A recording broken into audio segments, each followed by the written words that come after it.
हमारे गौतम बुद्ध चैनल को जरूर सब्सक्राइब करें। कभी हार नहीं मानोगे।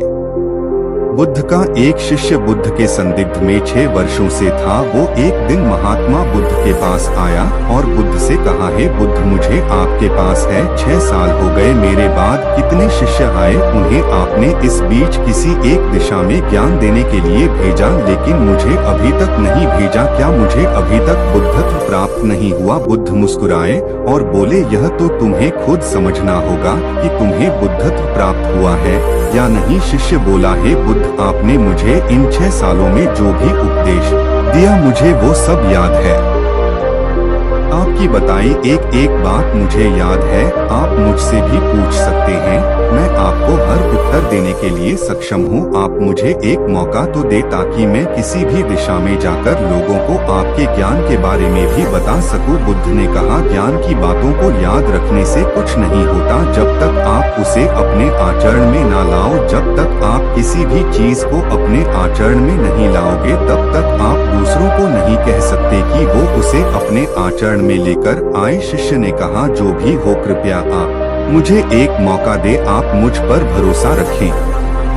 मैं सभी को अपने ज्ञान से प्रभावित कर सकता हूँ। मैं लोगों को ऐसी बातें बता सकता हूँ जिससे उनके जीवन में शांति आएगी और वो शांतिपूर्ण अपना जीवन जी सकेंगे। बुद्ध ने कहा, अभी तुम तैयार नहीं हो। जब तुम तैयार हो जाओगे, मैं तुम्हें खुद सही मार्ग पर जाने के लिए कहूँगा। शिष्य ने कहा, क्यों बुद्ध, आपने मुझे इन 6 वर्षों में इतना भी ज्ञान नहीं दिया जिससे मैं लोगों को प्रभावित कर सकूं। बुद्ध ने कहा, ठीक है, तुम पूर्व दिशा की तरफ जाओ, वहाँ तुम्हें एक गांव मिलेगा, उससे तुम भिक्षा मांग कर ला और वहाँ के लोगों को अपने ज्ञान से मदद करना। कल सुबह तुम वहाँ अकेले जाना और शाम को आकर मुझे बताना तुमने कैसे वहाँ के लोगों की मदद की। वह शिष्य ये सब सुनकर बेहद खुश हो गया और बुद्ध का आशीर्वाद लेकर चला गया और वह रात भर ज्ञान समेटता रहा और मन ही मन सोच रहा था कि मैं कल ऐसे ज्ञान की छाप छोड़ूंगा कि वहाँ के लोगों के साथ बुद्ध भी मुझसे प्रभावित हो जाएंगे। सुबह उठकर वो महात्मा बुद्ध को प्रणाम करने गया। उन्हें प्रणाम कर वह पूर्व की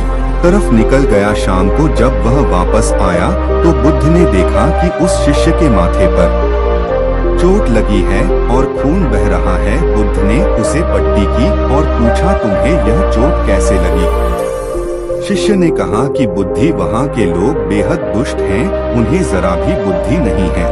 मैं उस गांव में भिक्षा लेने गया पर किसी ने मुझे भिक्षा नहीं दी, सब मुझे गालियां दे रहे थे।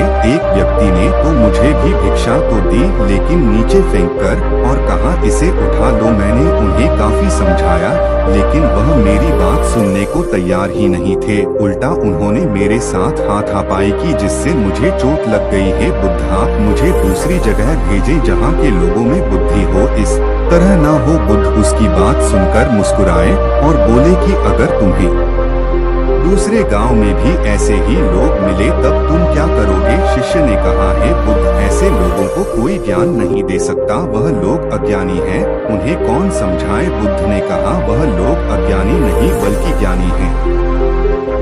उनके पास बहुत बुद्धि है परंतु उनके पास खुद का ज्ञान है।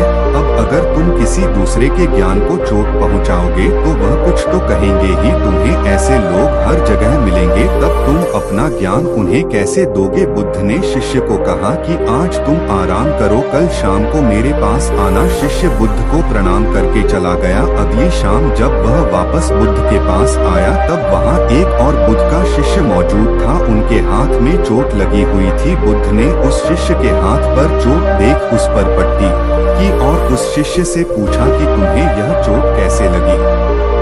शिष्य ने कहा, हे बुद्ध, आपने पूर्व के एक गांव में मुझे जाने के लिए कहा था, वहीं मुझे यह चोट लगी। बुद्ध ने कहा, वहाँ तुम्हारे साथ क्या क्या हुआ, तुम मुझे बताओ। शिष्य ने कहा, हे बुद्ध, वहाँ पर मैंने सबसे भिक्षा मांगी लेकिन किसी ने मुझे भिक्षा नहीं दी। एक व्यक्ति जिसने भिक्षा दी थी उसने भी वह मुझे जमीन पर फेंक कर दी और कहा, उसे उठा लो। मैंने चुपचाप उसे उठाकर अपने पात्र में रख लिया और उसे कल्याण का आशीर्वाद दिया। तब उस व्यक्ति ने मुझसे कहा, आप बड़े ही अजीब व्यक्ति हो, मैं आपका अपमान कर रहा हूँ और आप मुझे आशीर्वाद दे रहे हैं। मैंने उनसे कहा कि आप धनी हैं, आपने मुझे दान दिया है, इसलिए मैं हूँ। फिर वहाँ से मैं आगे गया तो कुछ लोगों ने मुझे वहाँ से जाने के लिए कहा। उन्होंने मुझे कुछ अपशब्द कहे और मुझ पर कुछ पत्थर फेंके, जिससे मुझे चोट लग गई। जब मैं वापस आ रहा था तब मैंने एक माँ को रोते हुए देखा। वह अपने बीमार बच्चे को लेकर चिंतित थी। मैं तुरंत जंगल से जाकर उसके लिए जड़ी बूटी ले आया, लेकिन वहाँ के लोग मुझे जड़ी बूटी देने नहीं दे रहे थे। फिर मैंने उनसे विनती की कि वह मुझे उस बच्चे का इलाज करने दें। उसके बाद वो जैसा कहेंगे मैं ठीक वैसा ही करूँगा। फिर जिस व्यक्ति ने मुझे भिक्षा दी थी उसने गाँव वालों को समझाया, तब उन्होंने मुझे उस बच्चे को जड़ी बूटी लगाने दी। उसके बाद वह बच्चा ठीक हो गया। फिर गांव वालों ने मुझसे अपने किए गए अभद्र व्यवहार के लिए क्षमा मांगी और मुझे धन्यवाद कहा। फिर मैं वहां से वापस आ गया। हे बुद्ध, आपसे एक विनती है। उस गांव के लोग बहुत भोले भाले और सीधे हैं। क्या मैं रोज उसी गांव में जाकर भिक्षा मांग सकता हूँ? ये सभी बात वो पहला शिष्य भी सुन रहा था। उसने यह सुनते ही बुद्ध के चरणों में गिरकर कहा कि हे बुद्ध, मैं समझ गया हूँ कि अभी मैं उस लायक नहीं हुआ कि दूसरों को ज्ञान दे सकूं। बुद्ध ने कहा, हमें बाहर वैसे ही लोग दिखाई देते हैं जैसे हम भीतर से होते हैं। जब तक हम स्वयं को नहीं बदलते तब तक हम किसी को भी नहीं बदल सकते। खुद में परिवर्तन करना बेहद जरूरी है।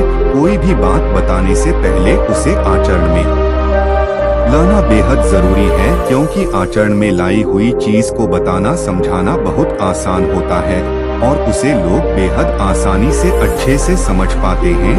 दोस्तों, आपने क्या सीखा इस पोस्ट से जरूर बताएं।